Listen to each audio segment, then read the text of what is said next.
12 से 22 साल की ऐसी शानदार उम्र होती है लड़कियों की कि जिसमें उनको बहुत अच्छा नज़र आना चाहिए, खूबसूरत नज़र आना चाहिए।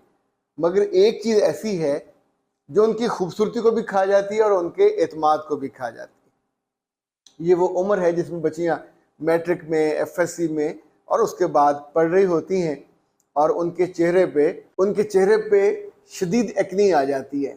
यानी ख़ास तौर पे इन जगहों पे इसे कहते हैं सिस्टिक हम्प्स, ज़रा उभरे हुए, फंसे हुए, मोटे मोटे होते हैं। आज हम आपको एक तो मैं वजूहात बताऊंगा, फिर इनकी 4 से 5 रेमेडीज़ बताऊंगा ताकि आप घर बैठे इनका इलाज कर सकें। और उस वक्त आपको इसका इलाज या तो डाइट से करना होता है या फिर 3-4 चीज़ों की केयर करनी होती है।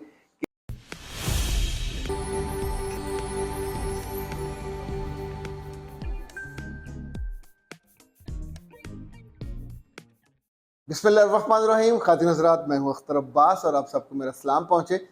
12 से 22 साल की ऐसी शानदार उम्र होती है लड़कियों की कि जिसमें उनको बहुत अच्छा नज़र आना चाहिए, खूबसूरत नज़र आना चाहिए। मगर एक चीज़ ऐसी है जो उनकी खूबसूरती को भी खा जाती है और उनके एतमाद को भी खा जाती है। ये वो उम्र है जिसमें बच्चियाँ मैट्रिक में, एफएससी में और उसके बाद पढ़ रही होती हैं और उनके चेहरे पे शदीद एक्नी आ जाती है। यानी ख़ास तौर पे इन जगहों पे इसे कहते हैं सिस्टिक हम्प्स, ज़रा उभरे हुए, फंसे हुए, मोटे मोटे होते हैं कि लोग हमको बहुत बुरे अंदाज में देखते हैं।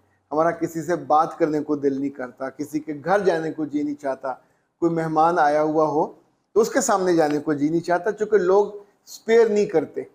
कोई बंदा इस बात को नहीं समझता, जो चाहे वो औरतें हों या मर्द हों, वो आमतौर पे उनको टॉन्ट कर जाते हैं और कुछ ऐसी दिल आज़ारी वाली बात कह देते हैं कि उनका जो एतमाद है वो बहुत डैमेज हो जाता है। याद रखिएगा, ये जिस उम्र में, ख़ास तौर पे 12 से 22 साल की उम्र में जब ये हो रहा होता है, इसकी 2-3 वजूहात हैं।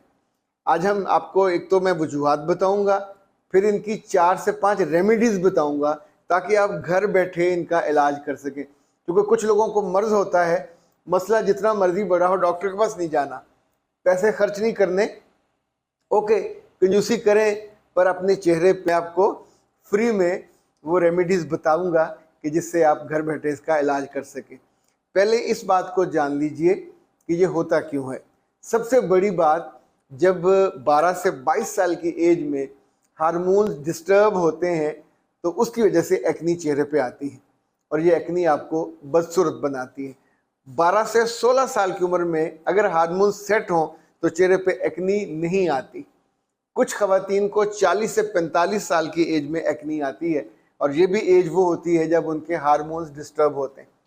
हार्मोन जब भी डिस्टर्ब होंगे, आपके डेज भी डिस्टर्ब होंगे और उस वक्त आपको इसका इलाज या तो डाइट से करना होता है या फिर 3-4 चीज़ों की केयर करनी होती है कि किसी एक खाने से, जब आप खाने खाते हैं तो इसको फिर बतौर ख़ास देखिए कि किस खाने से आपने रात खाना खाया और सुबह आपके यहाँ दाना निकल आया और ये उस खाने की एलर्जी की वजह से होता है।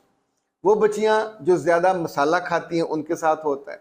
वो बच्चियाँ जो ज़्यादा तेल में बनाई हुई चीज़ें खाती हैं उनके साथ होता है। इनफैक्ट चाहे मसाला और मिर्चें हों, चाहे तेल हो, ज़्यादा ऑयल हो या बाहर की चीज़ें, वजह कोई ना कोई उनके अंदर उनकी अपनी हैबिट में होती है जिस वजह से ये चीज़ होती है।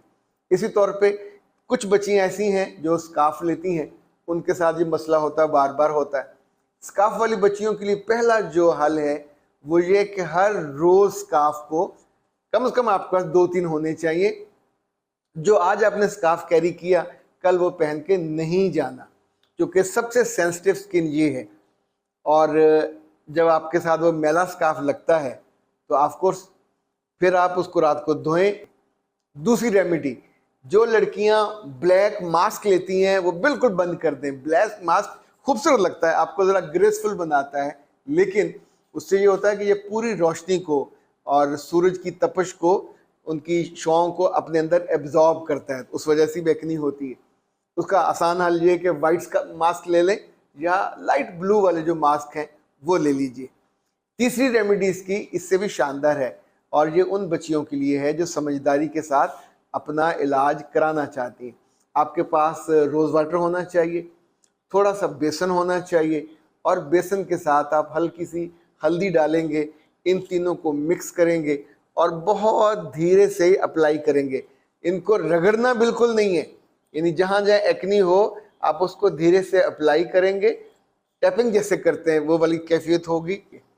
पांचवी जो रेमेडी है वो ये है कि आपके पर्स में या आपके बैग में एक छोटी बोतल होनी चाहिए जिसके अंदर रोज़ वाटर हो और ऊपर स्प्रे का जो स्प्रे गन है वो लगी हुई हो।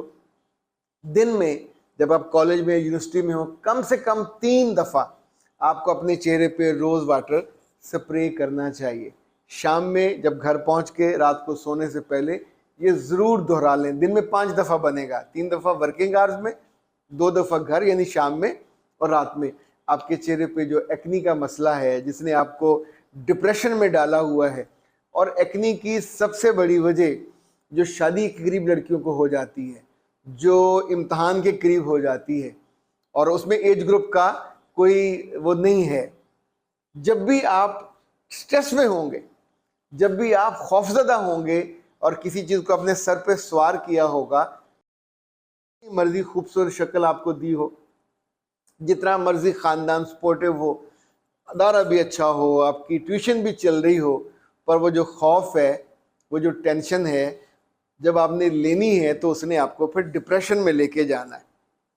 और जो डिप्रेशन है, ये एंजाइटी जब बनता है तो यहाँ से फिर आपकी एक्नी नज़र आती है।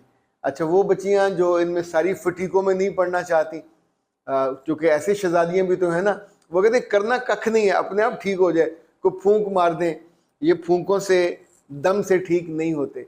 या तो आप इसकी जो वजह है वो दूर करेंगे, या फिर आप डॉक्टर नौशीन साहब से रब्ता कर लें, आप उनको दिखाइए और उनसे सीरम बनवा लीजिए। उनके पास जो दूसरी बहुत शानदार चीज़ है वो मेरे पास भी आई थी, शायद कहीं मिल जाए। वो मिरेकल उनका एक्नी मास्क है। एक उनका मिरेकल फेस मास्क है, या पाकिस्तान हर्बल से मंगवा सकते हैं, 0300 041 9942। तो ये बना बनाया है। इसके साथ 2 वो बोतल्स आपको रोज़ वाटर की भी देंगे, ऑलमोस्ट वो फ्री होती हैं। तो आप इस मास्क को उसके साथ मिला के, तो ये आपकी एक्नी दूर हो जाएगी। एक्नी सिर्फ एक्नी नहीं है, ये आपका एतमाद खा जाती है, ये आपका अपनी ज़ात पे एतबार खा जाती है। और बहुत सारी बच्चियों को लगता है कि हम बदसूरत हो गई हैं। तो अल्लाह ने शक्ल अच्छी दी है, उसकी कदर करनी चाहिए, उसकी हिफाजत भी करनी चाहिए। और बजाय इसके एक बंदा अपनी शख्सियत को बिल्कुल डिप्रेशन में जाके आप कोकोन में चले जाएं, कछुआ बन जाएं या कछुई बन जाएं, तो उससे बेहतर इंसान ही रहना चाहिए, पूरा अपने वजूद से मजबूती से खड़ा हुआ। और जो इस तरह का मसला वसला आता है उसको बड़ी हिकमत से, समझदारी से, दानाई से हैंडल और टैकल करते हुए। आखिर में 2 चीज़ें और, जिस सिरहाने पे आप सोते हैं हर दूसरे दिन उसका जो कवर है उसको बदल दिया कीजिए। और किसी का घर में जो टॉवल है वो आपने इस्तेमाल नहीं करना, इसको तो समझें कि बिल्कुल पाबंदी है। और आखिरी चीज़ ये है कि जो पानी आपने पीना है उसके अंदर पुदीने के 3-4 पत्ते और लीमू आपने बहुत ज़्यादा नहीं निचोड़ना कि खट्टा हो जाए, आधा लीमू आप निचोड़ लें, इट वुड बी इनफ। तो दिन में आप अगर मुसलसल पी सकते हैं ओके, वरना सिप लेके पीते रहें। अख्तर अब्बास को दीजिए इजाज़त। अस्सलाम।